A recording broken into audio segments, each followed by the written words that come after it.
Dear students, good morning. हम पढ़ रहे हैं अध्याय 2 विश्व में लेखन कला एवं शहरी जीवन। कुछ टॉपिक इसके हो चुके हैं। आज हम पढ़ेंगे शहरीकरण का महत्व या शहरी जीवन का क्या महत्व है। आपने पहले पढ़ा है कि शहरी जीवन का जो प्रारंभ है वो मेसोपोटामिया में हुआ है। मेसोपोटामिया की सभ्यता में शहरी जीवन का प्रारंभ माना जाता है। इसके आपने उत्तरी पूर्वी जो क्षेत्र था, मारी जो क्षेत्र था, वो पहाड़ी स्टेपी घास के मैदान आपने पढ़े। दक्षिण का जो इलाका था मरुस्थली था, जहाँ अनाज का उत्पादन ज़्यादा होता था, क्योंकि दजला और जो फरात दो नदियाँ थी, उन नदियों के परवा तंत्र के कारण ये चिकनी मिट्टी साथ लेकर आती थी और जब बाढ़ सूख जाती थी तो वहाँ अच्छा उत्पादन होता था। ये जो उत्पादन होता था, इस उत्पादन को मेसोपोटामिया के लोगों ने कहाँ पहुँचाया? शहरों में पहुँचाया। इसलिए शहरीकरण का महत्व बढ़ा। सबसे पहले बात करते हैं कि शहरीकरण कहते किसे। महत्व के पहले हम ये बात करेंगे कि शहरीकरण किसे कहते हैं। तो देखो, शहरीकरण का तात्पर्य है किसी एक विशेष जगह ग्रामीण क्षेत्र के लोग जाकर रहने लग जाते हैं और कस्बा बन जाता है, जनघनत्व बन जाता है। ऐसे क्षेत्र को शहरीकरण कहते हैं। मतलब शहरीकरण, या दूसरे शब्दों में यदि इसकी परिभाषा की हम बात करें तो संयुक्त राष्ट्र संघ ने एक परिभाषा बताई है भाई।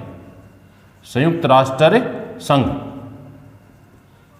इसने एक परिभाषा दी है शहरीकरण की। क्या कहा है संयुक्त राष्ट्र संघ ने? शहरीकरण के बारे में इन्होंने कहा है कि ग्रामीण क्षेत्र के लोगों के द्वारा एक किसी विशेष स्थान पर जाकर बस जाना और वहां रहना, अपना व्यवसाय स्थापित कर लेना, शहरीकरण कहलाता है। अब हम बात करते हैं कि शहरीकरण क्यों बढ़ा। क्या कारण था कि लोगों का जो रुझान है वो शहरों की तरफ हुआ। जैसे आज किसी भी एक शहर की बात कर लो, आप दिल्ली की बात कर लो, मुंबई की बात कर लो, कोलकाता की बात कर लो, इधर राजस्थान की बात करें तो जयपुर की बात कर लो, बड़े शहरों की बात करें तो जोधपुर की बात कर लो, अजमेर की बात कर लो, बीकानेर की बात कर लो। कोई भी जो बड़ा शहर है, उस बड़े शहर की यदि हम बात करें तो लोगों का उसके प्रति रुझान क्यों हुआ है? शहरीकरण के प्रति लोग क्यों ज्यादा आक्रोशित हुए, वहां जाकर क्यों रहने लगे? क्या जरूरत थी लोगों को शहरों में रहने की? तो शहरों में होता क्या है, शहरीकरण की यदि बात करें तो शहरों में क्या होता है भाई, 2-3 कारक इसके लिए जिम्मेदार हैं। सबसे पहले बात करें हम कि शहरों में लोगों का रुझान क्यों हुआ, तो शहरों में सुख सुविधाएं अधिक है। आप बात करें राजस्थान का जो मरुस्थली क्षेत्र है, जैसे जैसलमेर है, जोधपुर का पूर्वोत्तर का क्षेत्र है, इधर बाड़मेर है, बीकानेर का दक्षिणी इलाका है, यहां का जनघनत्व कम है। क्यों? जमीन यहां भी है। यहां कम होने का क्या कारण है?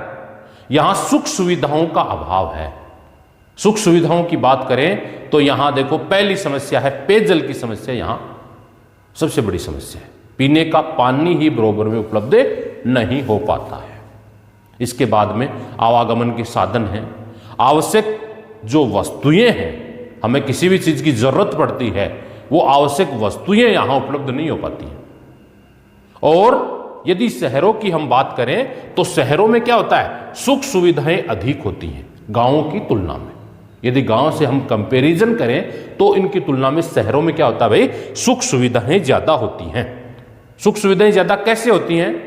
क्योंकि लोग, पहली बात करें हम, लोग पास पास रहते हैं, जनघनत्व ज्यादा होता है। और जनघनत्व ज्यादा होने के साथ ही साथ अलग अलग व्यक्तियों के द्वारा अलग अलग कार्य, जिसे हम श्रम विभाजन अभी पढ़ेंगे, अलग अलग व्यक्तियों के द्वारा अलग अलग प्रकार के कार्य किए जाते हैं।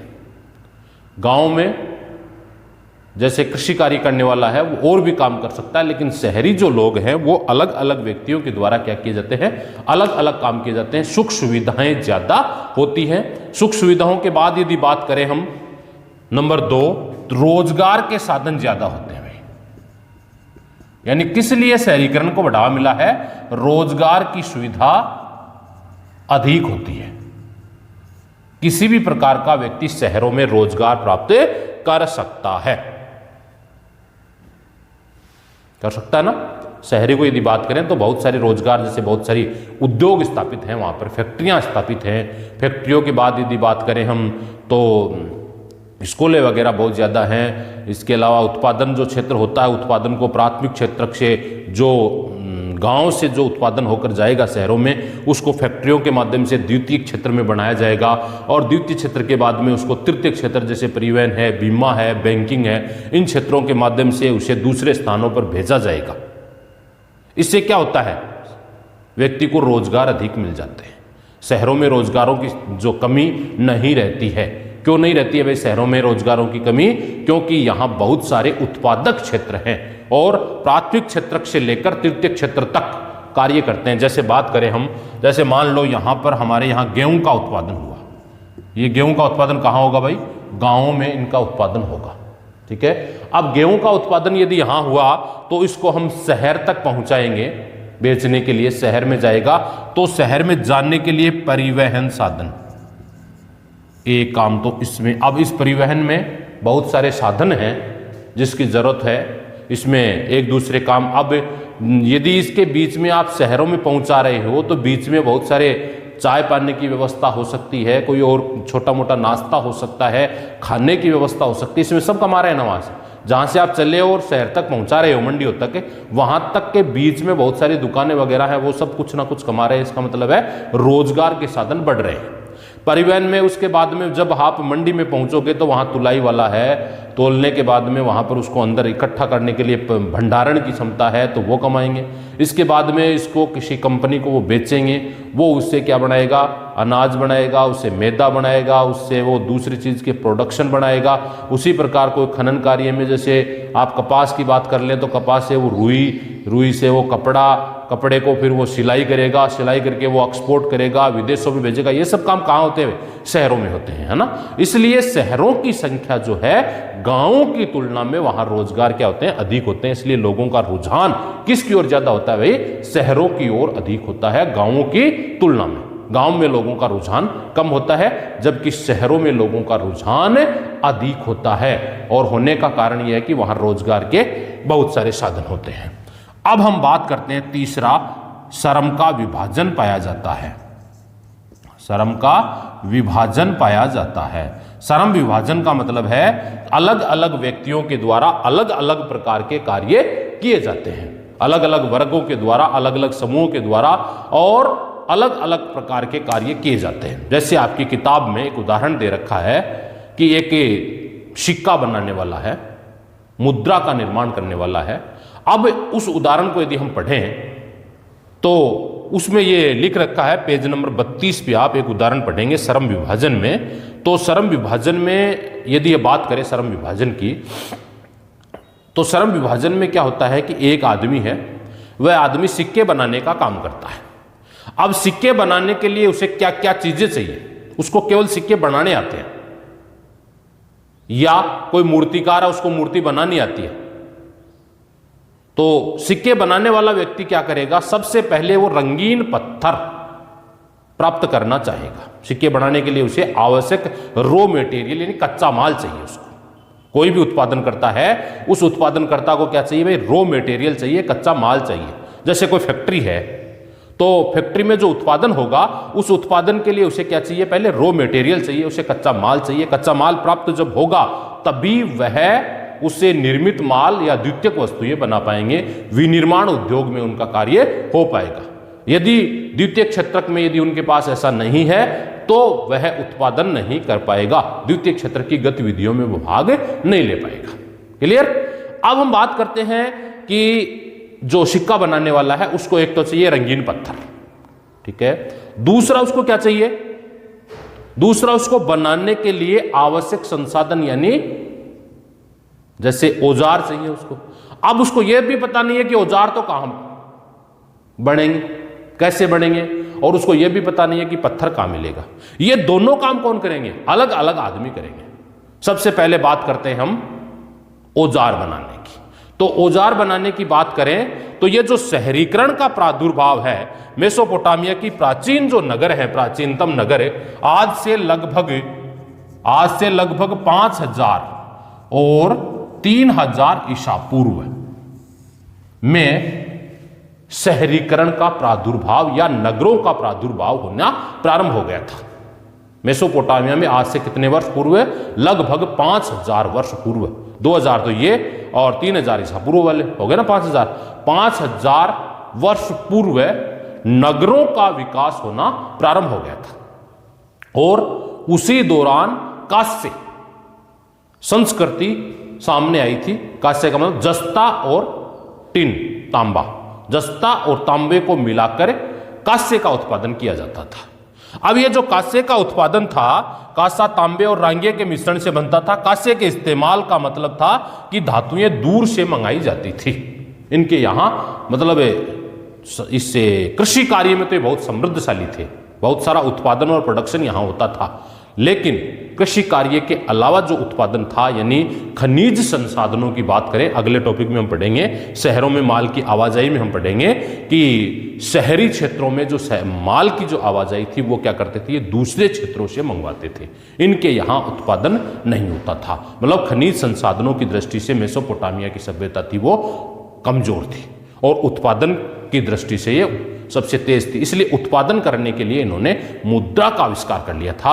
और मुद्रा का आविष्कार करने के लिए सबसे पहले हम बात कर लें नगरों का आविष्कार की, तो नगर यहाँ कब बसने लग गए थे भाई? 3000 ईसा पूर्व में ये नगरों का आविष्कार हो गया था। और कांस्य का निर्माण इन्होंने हो गया, तांबे और रांगे को मिलाकर ये कांस्य का निर्माण करते थे।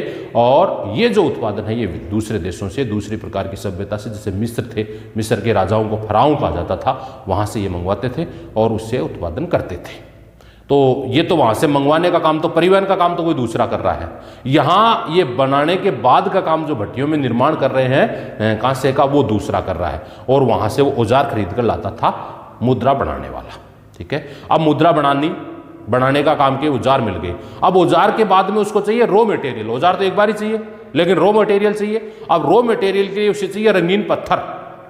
पाषाणकालीन संस्कृति की बात करें तो रंगीन पत्थर चाहिए। अब ये रंगीन पत्थर कहां मिलेंगे उसे पता नहीं है।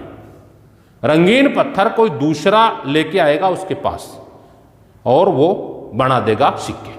सिक्के बनाने के बाद में उसको कहां प्रचलन में लाना है, ये काम कोई तीसरा करेगा। इसे कहते हैं श्रम विभाजन। अब केवल इसी की बात नहीं है, किसी दूसरे क्षेत्र की बात कर लो आप, दूसरे कोई भी उद्योग की बात कर लो। उद्योग में भी श्रम, शहरों में क्या होता है, उद्योग में जो रॉ मटेरियल है, कच्चा माल लाने का काम कोई दूसरा करता है, उसे निर्मित माल करने का काम दूसरा करता है, कोई फैक्ट्री स्थापित करने का काम कोई तीसरा करता है। और यहां से जो उत्पादन होगा उस उत्पादन को कहीं बेचने का जो काम है, उत्पादन की जो विषय वस्तु को दूसरे को सेल करने का काम है, मार्केटिंग का जो काम है, उसे परिवहन का काम है, भंडारण का काम है, दूसरे तक पहुंचाने का काम है, ये कोई और करता है। इस प्रकार शहरीकरण का विशेष महत्व है। शहरीकरण में क्या होता है भाई, श्रम विभाजन पाया जाता है। अब एक बार इसको दोबारा देखते हैं पूरे के पूरे टॉपिक को कि शहरीकरण होता क्या है। आपकी किताब जो है उसमें पेज नंबर 32 पे दे रखा है, शहर और नगर बड़ी संख्याओं में लोगों के रहने के स्थान ही नहीं होते। शहर और नगर की यदि बात करें तो इसमें लोगों क्या होता है, जनघनत्व अधिक होता है ना। इनका जनघनत्व क्या होता है भाई, अधिक होता है। इसलिए ये केवल रहने के स्थान ही नहीं है, जबकि अर्थव्यवस्था में खाद्य उत्पादन के अतिरिक्त, खाद्य उत्पादन तो होता ही होता है, वो तो गांव में खाद्य का उत्पादन जो होता है, प्रोडक्शन जो होता है वो गांव में होता है। खाद्य उत्पादन के अतिरिक्त अर्थव्यवस्था को प्रभावित करने वाले कारक भी हैं। अर्थव्यवस्था को परिवर्तनशील, यानी अर्थव्यवस्था में जो उत्पादन है उस उत्पादन को बढ़ाने का काम भी कहां होता है, शहरों में होता है। क्योंकि उद्योग जो स्थापित होते हैं वो कहां होते हैं भाई, जहां रॉ मटेरियल मिला हुआ है उसके आसपास शहरों के पास होते हैं, जहां सस्ती दर पर उन्हें मजदूर भी उपलब्ध हो जाते हैं, श्रमिक भी उपलब्ध हो जाते हैं, और उसको चलाने वाली मशीनों के कारीगर भी उपलब्ध हो जाते हैं, अच्छी टेक्नोलॉजी भी उसे उपलब्ध हो जाती है। ऐसे क्षेत्रों में उत्पादन होता है। ठीक है, यह था उत्पादन की प्रक्रिया।